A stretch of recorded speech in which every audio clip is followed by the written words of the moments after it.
అనారోగ్య సమస్యలతో తుదిశ్వాస విడిచిన సిపిఐ అగ్రనేత సురవరం సుధాకర్ రెడ్డికి పలువురు నేతలు సంతాపం తెలిపారు. ఆయన చేసిన సేవలను స్మరించుకున్నారు. ఆయన ఆశయాలను ముందుకు తీసుకువెళ్తామన్నారు. ముఖ్యమంత్రి రేవంత్ రెడ్డి, మంత్రులు సహా వివిధ పార్టీల నేతలు ఆయన కుటుంబ సభ్యులకు ప్రగాఢ సానుభూతి ప్రకటించారు. అధికారిక లాంఛనాలతో సురవరం సుధాకర్ రెడ్డి అంత్యక్రియలు నిర్వహించాలని సీఎం ఆదేశించారు.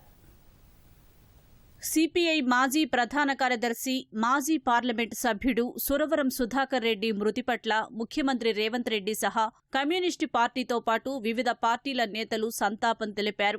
దేశం ఒక గొప్ప నేతను కోల్పోయిందని, ఆయన ఆశయాలను ముందుకు తీసుకువెళ్తామని పేర్కొన్నారు. సురవరం అంత్యక్రియలు అధికారికంగా నిర్వహించాలని ప్రభుత్వ ప్రధాన కార్యదర్శికి సీఎం ఆదేశాలిచ్చారు. ప్రజానేతగా సురవరం గొప్ప పేరు సంపాదించుకున్నారని బీఆర్ఎస్ అధినేత కేసీఆర్ పేర్కొన్నారు. సురవరం మృతి పట్ల ఉప ముఖ్యమంత్రి భట్టి విక్రమార్క, పీసీసీ అధ్యక్షుడు సహా పలువురు మంత్రులు సంతాపం తెలిపారు. సురవరం సుధాకర్ రెడ్డి కుటుంబ సభ్యులను సిపిఐ జాతీయ ప్రధాన కార్యదర్శి డి రాజా, రాష్ట్ర కార్యదర్శి కూనంనేని సాంబశివరావు, సిపిఐ జాతీయ కార్యదర్శి Narayana, press academy chairman Srinivasa Reddy తదితరులు పరామర్శించారు. సుధాకర్ రెడ్డితో వారికున్న అనుబంధాన్ని గుర్తు చేసుకుని కన్నీటి పర్యంతమయ్యారు. పేదల అభ్యున్నతి కోసం పాటుపడిన వ్యక్తి సురవరం అని కేంద్ర మంత్రి బండి సంజయ్ స్మరించుకున్నారు. సుధాకర్ రెడ్డి మృతి పట్ల బీజేపీ రాష్ట్ర అధ్యక్షుడు రామచంద్రరావు సంతాపాన్ని ప్రకటించారు.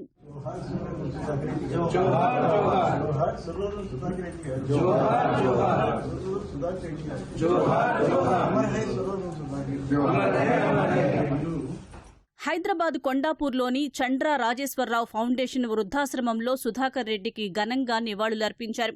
ఆయన చిత్రపటానికి పూలమాల వేసి శ్రద్ధాంజలి ఘటించారు. సిఆర్ ఫౌండేషన్ అభ్యున్నతికి తుదిశ్వాస వరకు కృషి చేశారని స్మరించుకున్నారు. సుధాకర్ రెడ్డి మరణం పట్ల సంతాపం ప్రకటిస్తూ 2 నిమిషాలు మౌనం పాటించారు.